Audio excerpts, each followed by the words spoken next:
Greetings, Culture Warriors. This is Jeff Vieira, author of Culture is Everything, and your host for this latest dispatch from the front.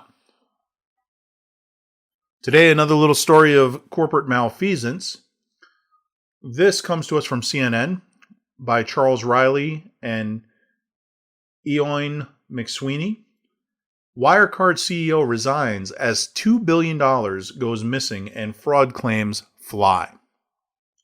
More than $2 billion has gone missing at one of Europe's most vaunted tech companies. If it's not found quickly, the digital payments firm may never recover. Wirecard delayed the publication of its 2019 financial results Thursday, saying its auditors couldn't account for 1.9 billion euro, that's $2.1 billion, in cash. Then on Friday, the German company CEO, Markus Braun, resigned. Investors reacted by pushing shares in the company down by more than 75% over 2 trading sessions. Without a very concise explanation and in short order, we fear Wirecard is headed to zero, said Jasper Lawler, head of research at the London Capital Group. Founded in 1999, Wirecard was once considered one of the most promising tech firms in Europe. It processes payments for consumers and businesses and sells data analytics services.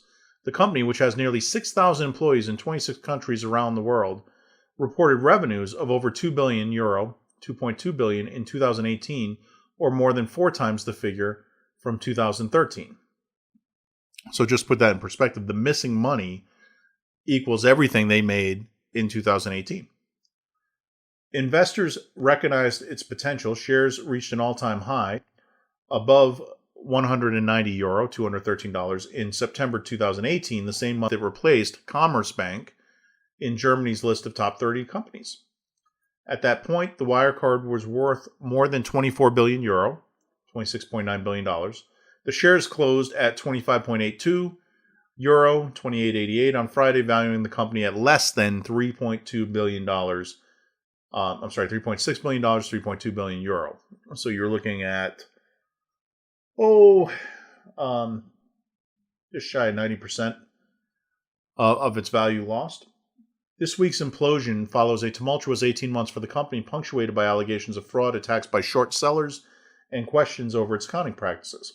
The success story began to unravel in January 2019 when the Financial Times reported the Wirecard forged and backdated contracts in a string of suspicious transactions in Singapore. The company denied the report, which was produced with the help of a whistleblower, but its shares plummeted. In February 2019, authorities in Singapore said they would investigate. Another blow landed last year when the Financial Times published a report and company documents suggesting the profits and sales had been inflated at Wirecard outposts in Dubai and Ireland. Wirecard again denied the allegations, but an investigation by KPMG published in April found the company had not provided enough information to fully explain issues raised by the FT. And that's always a problem with embezzlement because the dollars have to go somewhere. So if you can't explain where the dollars went, they probably didn't go somewhere good.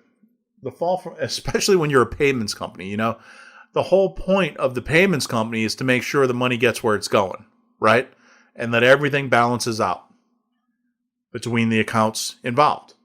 The fall from grace accelerated on Thursday when auditors at EY announced that they could not locate 1.9 billion euro, $2.1 billion in cash that was supposed to be in Wirecard's accounts. We have information indicating that spurious or falsified balance confirmations have been provided in relation to these accounts, the accountancy firm said in a statement. Braun suggested Wirecard itself may be a victim of fraud.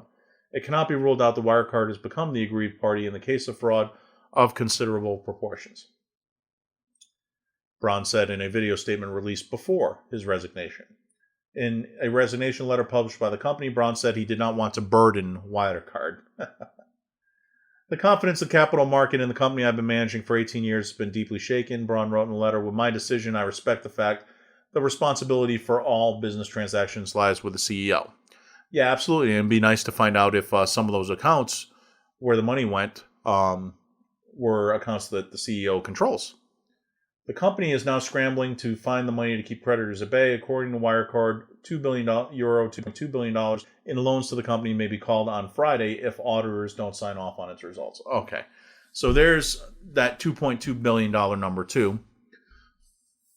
So you keep seeing those numbers come up. About $2 billion in annual revenue in 2018, about $2 billion in loans, about $2 billion missing. Wirecard said in a statement on Friday that it is in constructive discussions with its lending banks with regard to the continuation of the credit lines and the further business relationship. In Germany, the scandal of Wirecard is raising questions about Federal Financial Supervisory Authority, or BaFin. BaFin was a spectator for far too long and instead accused Financial Times journalists of market manipulation, Fabio De Masi, member of German parliament, said on Twitter. Now quite a few small investors are suffering. BaFin has changed radically its approach to regulation. Regulators said Friday that it is actively investigating Wirecard. We are examining Wirecard's disclosure from yesterday as part of our investigation why the company violated rules against market manipulation, BaFin said in a statement. All right, so let's unpack a little bit of this for you and then take a look at it through our values lens. And what you can see here is a company that has kind of large cash flows but is riding a lot on other people's money at this stage through those lines of credit.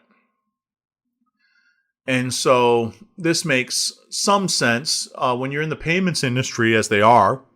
Basically, they take a little taste of every transaction.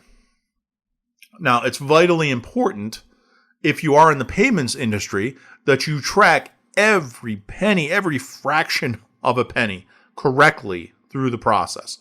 As we've gone electronic, it's become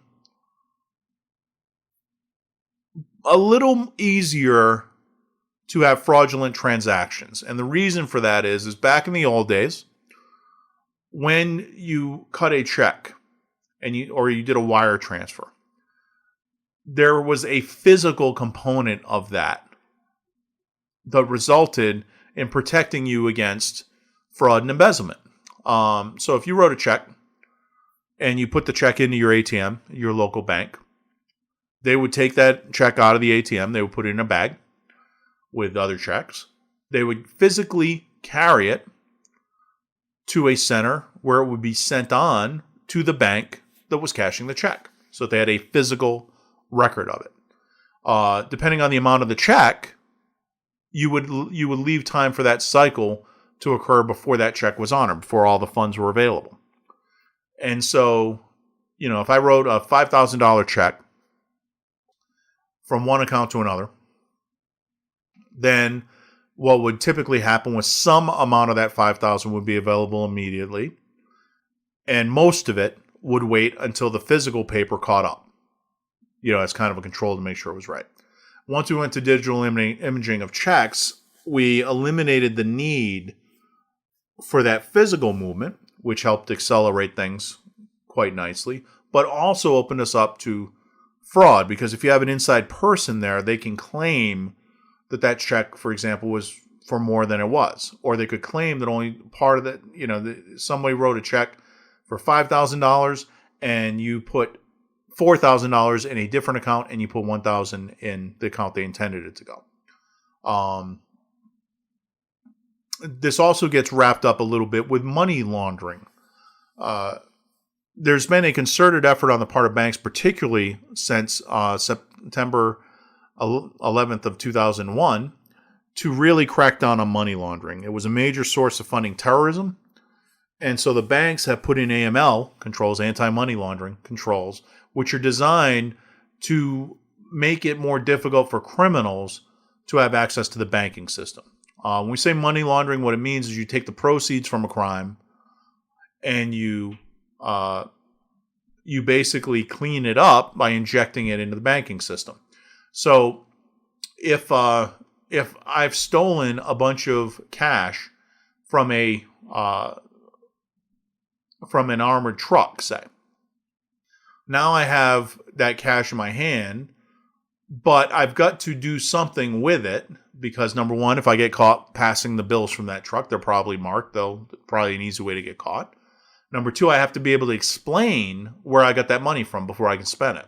So if the IRS suddenly sees me spending a lot of money that my W-2 doesn't indicate I have, that could be problematic. You have to launder it. And so generally, when you go to make a big deposit, the bank wants to know where that money came from. And if it looks suspicious, they begin an investigation into it, especially if it's unusual for you. So if you go, if your typical deposit to your checking account besides your paycheck is, $100 every 2 months, and then you show up with $10,000, generally speaking, the bank's going to want to know where that money came from. Did you inherit? Did you sell something? Because otherwise they suspect that you got it through criminal activity. Okay, so these kind of payment brokerage houses become good targets for that, because if you have people inside, you can conceivably play all sorts of games with the money that effectively launders it. $2.1 billion is a lot of money. And it's hard to see how, without having an inside person, that amount of money could get that jacked up. When I was working, I was in the Air Force in the 90s, and we had just gone over to electronic payment. Previously, you would get a physical check and you would cash your check. Just that's how things were.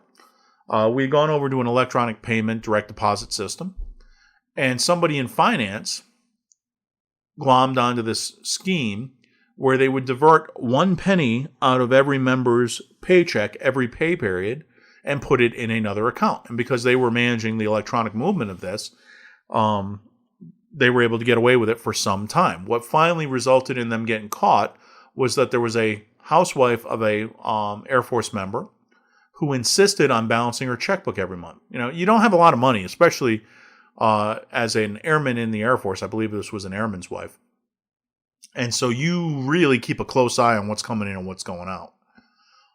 And she noticed that every pay period, it was off by 1 penny. And she figured, there's no way I'm off every single pay period on this. Something's going on. She reported it. They eventually caught this individual. I believe he had managed to embezzle on the order of almost $200,000 by the time they caught him. So small amounts, something that nobody would notice, can add up to an awful lot. But it's hard to say that they would lose the entire year's worth of revenue through a scheme that was kind of small potatoes. More likely is they had somebody on the inside. There was some tie to criminality, and that's what happened to the money. Now, the sad thing about this is that you've got 6,000 employees who are being very negatively impacted by this, even if they come out of this. So they managed to talk the banks into continuing to lend them money and everything else. What's going to happen is their customers are going to be loath to place their transactions with them because they don't want to be robbed. Those banks lending the money are going to charge them more for the money they're lending them. So that'll go out the door. So you have lower volume of transactions to bring in less revenue, and you'll pay a premium for the borrowed money. So either way, I think you're looking at some pretty significant cuts in the workforce. Secondarily, since it's a startup kind of situation, I bet a lot of those folks were counting on that stock and probably have some stock options. That's all tanked. That's worthless. That's underwater. So chances are they're going to pay the price on that. All because somebody somewhere got greedy and was a thief. But this highlights a couple of things. That perfidy would have been easier to uncover if they were truly transparent in their accounting. So that value of transparency that we talked about a few podcasts ago is very important when your purpose is to be a broker for these kind of transactions.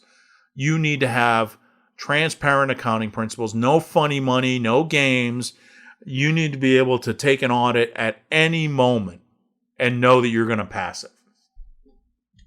And that's clearly not the case here. Their CEO comes across as a little bit detached. I mean, this is a major problem. You lost a year's worth of revenue. That's horrible. People throw themselves out the windows and hang from beams for failures of that magnitude. and he seems a little bit nonplussed about it. I imagine he's probably German. Perhaps that's just a little bit of German stoicism there. But you wonder if he understood the importance of what he was doing. And of course, integrity. If you're in any banking position, integrity is a minimum requirement. You cannot have thieves in banking. Defeats the whole purpose of it. So if you're handling large amounts of money, my goodness, you've got to be absolutely above reproach in terms of your personal integrity. So if this company survives, there is going to be a lot of work it is going to have to do on culture to ensure that nothing like this can ever happen again, and to restore the full faith and confidence the clients have in that company. I don't think it'll happen. I think, unfortunately, that Wirecard will go under. If it does survive, it will be because the German government props it up.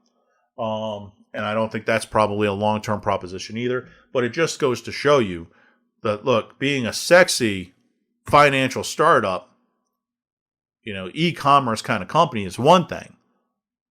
But at the end of the day, culture is everything. Thank you. Have a great day.